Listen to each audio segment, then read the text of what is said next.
Hello everyone, welcome back to doctor Jinal medical academy.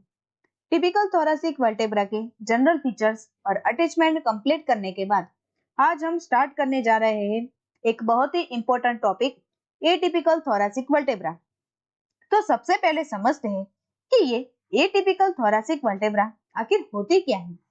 तो ये वो वर्टेब्रा है जो स्टैंडर्ड टिपिकल थोरेसिक वर्टेब्रा के बेसिक फीचर से डेविएटेड करती है, और ऐसा इसीलिए होता है क्योंकि ये ट्रांजिशनल जोन पर लोकेटेड होती है और इनका रिब के साथ आर्टिकुलेशन अलग होता है। तो टोटल 12 थोरेसिक वर्टेब्रा में से 5 वर्टेब्रा एटिपिकल होती है। सबसे ऊपर की T1 और नीचे की तरफ T9, T10, T11 और T12। आप स्क्रीन पर राइट साइड के इस लेटरल व्यू डायग्राम में देख सकते हैं। सबसे ऊपर ब्लू हाईलाइट में जो T1 दिख रही है और लोअर साइड पर ब्लू हाईलाइट में T9, T10, T11 और T12 क्लियरली मार्क्ड है। तो इन सभी को एटिपिकल क्यों माना जाता है, चलिए वो समझते हैं। पहला तो ये T1 ये सर्वाइकल और थोरेसिक स्पाइन के बीच का जंक्शन है और ये फर्स्ट कंप्लीट रिब के साथ आर्टिकुलेशन करती है, इसीलिए इसके पास कंप्लीट फैसेट होता है। दूसरा है T9, ये ट्रांजिशनल पॉइंट पर है और मोस्टली केस में इसके पास इंफीरियर डेमी फैसेट नहीं होता। और आखिर में T10 से T12 ये फ्लोटिंग और फॉल्स रिब के साथ जुड़ती है और इसीलिए इनके बॉडी पर पेडिकल्स पर सिंगल कंप्लीट फैसेट होता है और इनके आर्टिकुलेशन प्रोसेस लंबार टाइप में मॉडिफाई होना शुरू हो जाते हैं। इन सभी एटिपिकल वर्टेब्रा को याद रखने की एक ट्रिक है, फर्स्ट एंड लास्ट 4 रूल, यानी फर्स्ट एंड लास्ट 4 यानी 9, 10, 11 और 12 ये सभी एटिपिकल वर्टेब्रा है। तो चलिए अब एक एक करके सभी वर्टेब्रा को डिटेल में समझते हैं। एटिपिकल थोरेसिक वर्टेब्रा के इंट्रोडक्शन के बाद आइए सबसे पहले डिटेल में पढ़ते हैं हमारी फर्स्ट एटिपिकल वर्टेब्रा जो है फर्स्ट थोरेसिक वर्टेब्रा T1। तो सबसे पहले बॉडी फीचर समझते हैं। T1 को पहचानने का सबसे पहला तरीका है इसकी बॉडी। T1 की बॉडी एटिपिकल थोरेसिक वर्टेब्रा की तरह हार्ट शेप्ड नहीं होती, बल्कि सर्वाइकल वर्टेब्रा से मिलती जुलती होती है, यानी ट्रांसवर्सली ब्रॉड होती है। इसका अपर सरफेस लिटरली लिप्ड होता है और एंटीरियरली बिलेव्ड होता है। अब आते हैं इसके सबसे इंपॉर्टेंट आइडेंटिफाइंग फीचर्स पर, इसका कोस्टल फैसेट। तो सुपीरियर कोस्टल फैसेट बॉडी के अपर पार्ट पर एक कंप्लीट सर्कुलर फैसेट होता है जो फर्स्ट रिब के पूरे हेड के साथ आर्टिकुलेट करता है, और इंफीरियर कोस्टल फैसेट बॉडी के लोअर बॉर्डर पर एक छोटा डेमी फैसेट होता है जो सेकंड रिब के हेड के अपर हाफ के लिए होता है। इसके अलावा T1 के कुछ खास यूनिक फीचर्स हैं। इनकी स्पाइन यानी स्पाइनस प्रोसेस टिपिकल वर्टेब्रा की तरह ऑब्लिक्यूली डाउनवर्ड नहीं होती, बल्कि थिक, लॉन्ग और हॉरिजॉन्टली होती है। C7 की स्पाइन से जैसी दिखती है उसी तरह की होती है। दूसरा, जो सुपीरियर वर्टेब्रल नोच है वो सर्वाइकल वर्टेब्रा की तरह इसका नोच काफी डीप और वेल मार्क्ड होता है। लास्ट में है ट्रांसवर्स प्रोसेस फैसेट, वो कॉन्केव होता है जो T1 से T6 का कैरेक्टरिस्टिक फीचर्स है।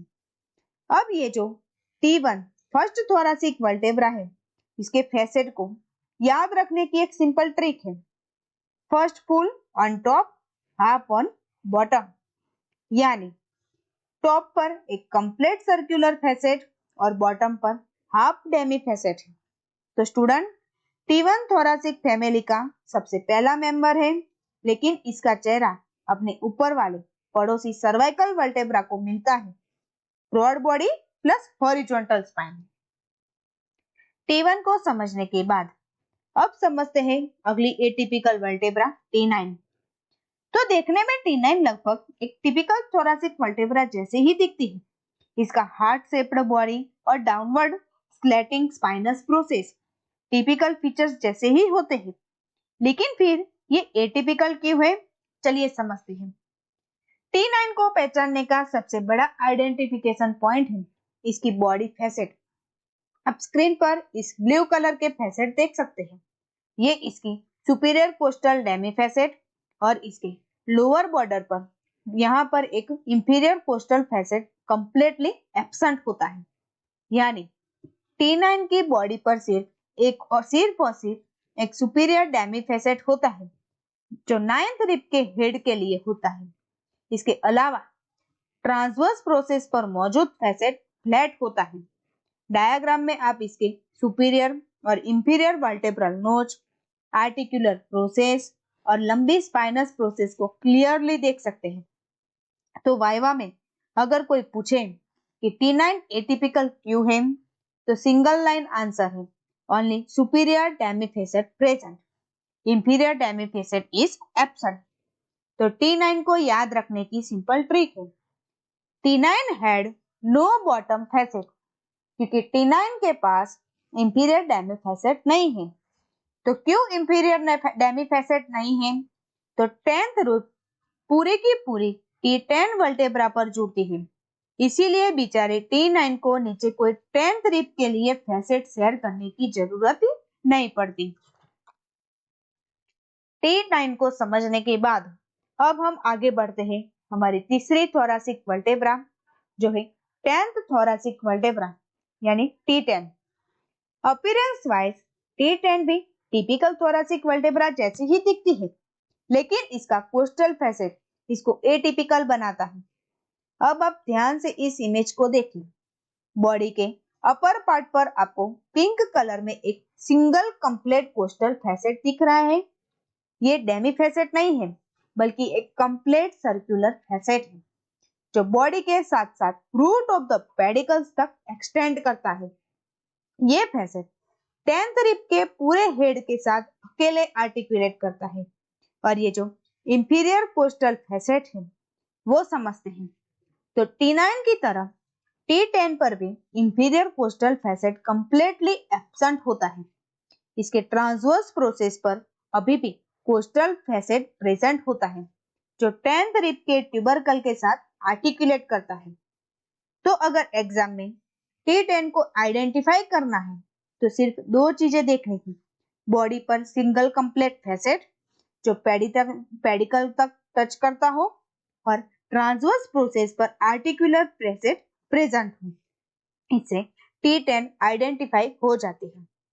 T10 इसको बड़ा और कंप्लीट फैसेट ही कि बॉडी में जगह कम पड़ जाती है, इसीलिए थोड़ा पीछे पेडिकल के रूट तक भी चढ़ जाता है। T10 के बाद अब हम आते हैं हमारी चौथी टिपिकल एटिपिकल वर्टेब्रा जो है 11th थोरासिक वर्टेब्रा यानी T11। ये जो इमेज में उसको ध्यान से देखिए। T11 की बॉडी पर भी T10 की तरह एक single large complete coastal facet होता है। ये फैसेट बॉडी से स्टार्ट होकर पेडिकल्स के अपर पार्ट तक एक्सटेंड करता है।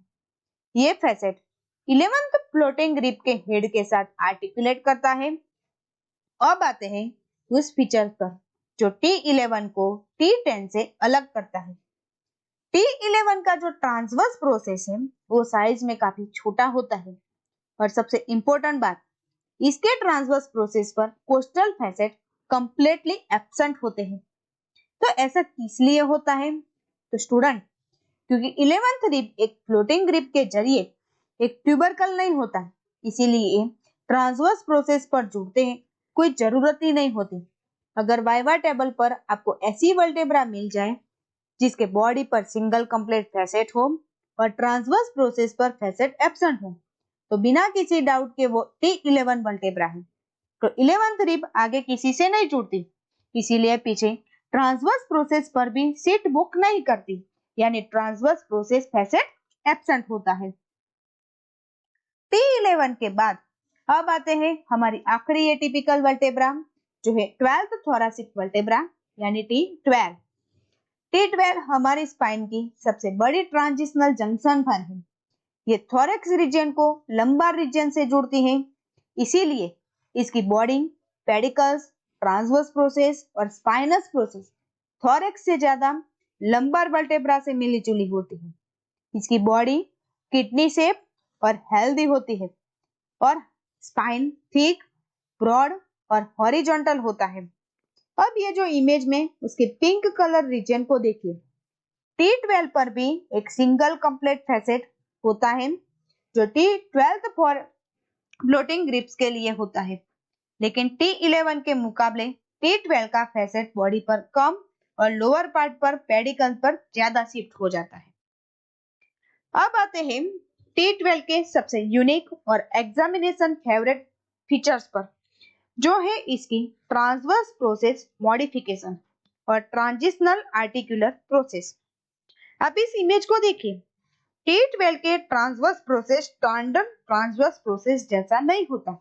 इस पर कोई कोस्टल फैसेट नहीं होता क्योंकि 12th रिब फ्लोटिंग रिब होती है, बल्कि ये ट्रांसवर्स प्रोसेस 3 छोटे छोटे ट्यूबरकल में डिवाइड हो जाती है। सबसे ऊपर है सुपीरियर ट्यूबरकल, नीचे इंफीरियर ट्यूबरकल और बाहर की तरफ है लेटरल ट्यूबरकल। अब आते हैं इसके सबसे आइकॉनिक फीचर्स पर, जो वाइवा टेबल पर T12 को कंफर्म करता है। इसके सुपीरियर आर्टिकुलर फैसेट पूरे थोरासिक टाइप के होते हैं, यानी फ्लैट होते हैं और बैकवर्ड फेस करते हैं, लेकिन इसके inferior articular facet lumbar type में ट्रांसफॉर हो जाते हैं, यानी कॉनकेव भी होते हैं, इलावर्ट होते हैं और लेटरली फेस करते हैं, ताकि ये फर्स्ट लंबार वर्टेब्रा के साथ लॉक हो सके। तो स्टूडेंट, इसी तरह हमने थोरासिक वर्टेब्रा के सारे पार्ट्स कंप्लीट कर लिए। टिपिकल वर्टेब्रा के फीचर्स और अटैचमेंट से लेकर T1, T9, T10, T11 और T12 के सारे एटिपिकल आइडेंटिफिकेशन पॉइंट भी समझ लिए। अगर ये वीडियो आपको पसंद आई तो चैनल को लाइक करें, सब्सक्राइब करें, फॉलो करें।